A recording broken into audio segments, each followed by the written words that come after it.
Welcome to our tutorial about the patch command. We've been working mostly with solids so far. In our next few tutorials, I'm going to take a look at how to work with surfaces in AutoCAD.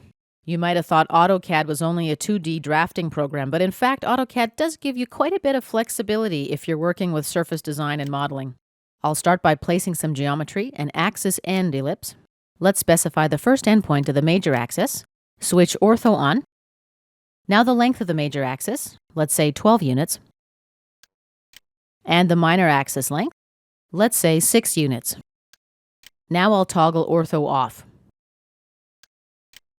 Activate the extrude command. Select my ellipse. Right-click, select mode. Let's choose surface. Make the extrusion about 3 units high. Here's our extrusion. Let's change the visual style to realistic. In this tutorial, we're going to be taking a look at how the patch command works. Let's go to the Surface tab, activate the patch command with a left click. Step 1, we select surface edges to patch. Right-click and enter to finish the selection. Now 3 options are presented: continuity, bulge magnitude, and guides. Let's select continuity first. We choose the type of continuity. I'll use a G0. I'm going to teach you more about continuity types in a subsequent tutorial, but for now, G0 is when 2 surfaces connect without any tangency. G1 is when 2 surfaces connect and do have tangency. G2 describes surfaces that have tangency and equal curvature. Basically, in a nutshell, a G0 continuity gives you a more abrupt transition. A G2 continuity produces a much smoother transition than G0 or G1. I'm going to select G0 for this example. Next, we enter a value for the bulge magnitude. Let's say 0.5. And at this point, I'll right-click and enter to accept my patch. And here are the results. When I select the patch, a drop-down menu appears next to it. This lets me change the geometric continuity. Let's change it to type G1, tangent. Let's select the surfaces with a window selection. Click on the Analysis panel flyout. And let's select Zebra. As you see, the zebra lines break at the transition points between surfaces. Let's select the top surface, and I'll change the continuity to G0. Now we can see the lines are really broken. Let's restore G1 and deselect everything. Now the transition's a lot smoother. For demonstration purposes, let's check out what G2 looks like. Visually, there's not much difference, but the transition is even smoother than with G1.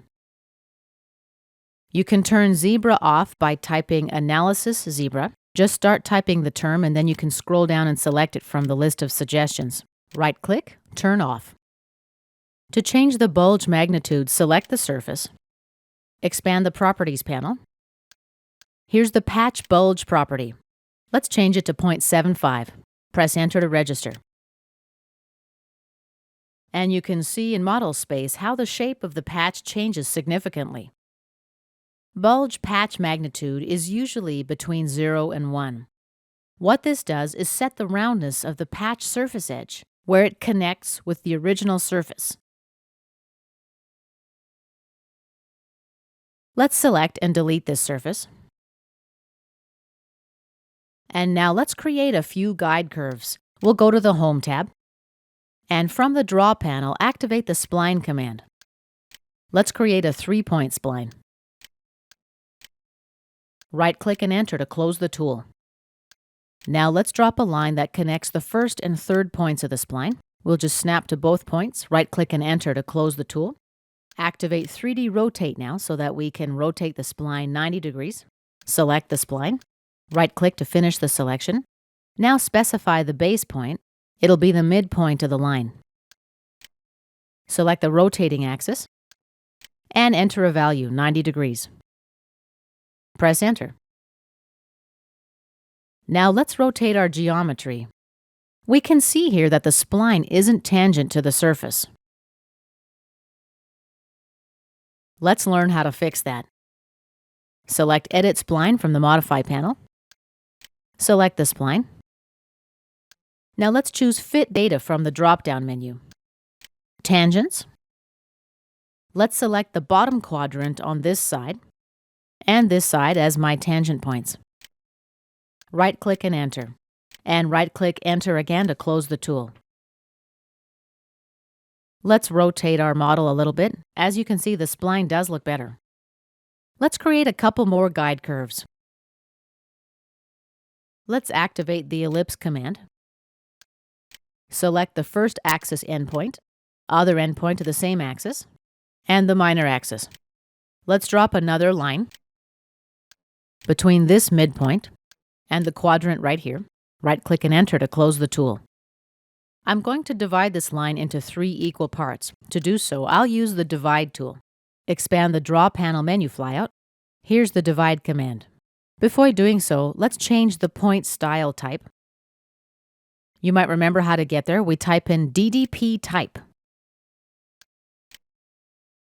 Let's change it to this style and click OK. Let's go ahead and activate the Divide command. First step, select the object to divide. Number of segments, 3, enter. Now let's activate the Copy command. Select the object to copy. Specify the base point and the Move To point. And let's place 2 copies. Right-click and enter to close the tool. Now I'm going to cut the ellipse at these 2 new points, and that'll give me a second guide curve. We'll use the Break at Point command to do so. Select the object. Select the first breakpoint. Shift, right-click, and let's select Intersection. We'll use this intersection here. Activate the Break at Point command again. Select the spline. Once again, shift and right-click and select Intersection. Let's select a second intersection. And here's our second guide curve. Let's activate the 3D Rotate command. Select the curve and right-click to finish the selection. Now specify the base point. Let's select the Y-axis for the rotation axis and an angular value for the rotation, 90 degrees. Here is our second guide curve. Let's create a third guide curve. I'm going to use a spline. Shift, right-click, Intersection. Here's my first point. And let's select the rest of my points. Shift, right-click, up to Intersection. And let's take my last point. Right-click and enter to finish the spline. Let's rotate the spline now. Activate the 3D Rotate command. Select the spline. Right-click to finish the selection. Specify the base point. Now the axis of rotation, Y-axis, value 90 degrees. And press enter. And here's my third guide curve. Now our geometry is ready for the Patch command. Let's go to the Surface tab. Click on the Patch command. First step, we specify the surface edges to patch. Right-click and enter to finish the selection. Now let's modify the continuity property. Change it to G1, tangent, and let's use the Guides option. Now we select our guidelines, 1, 2, and 3. Right-click and enter to finish and accept the patch. And here's how our surface looks with guidelines applied. As you see, AutoCAD does have the ability to let us create fairly complex non-planar surfaces. This concludes our tutorial about the Patch command.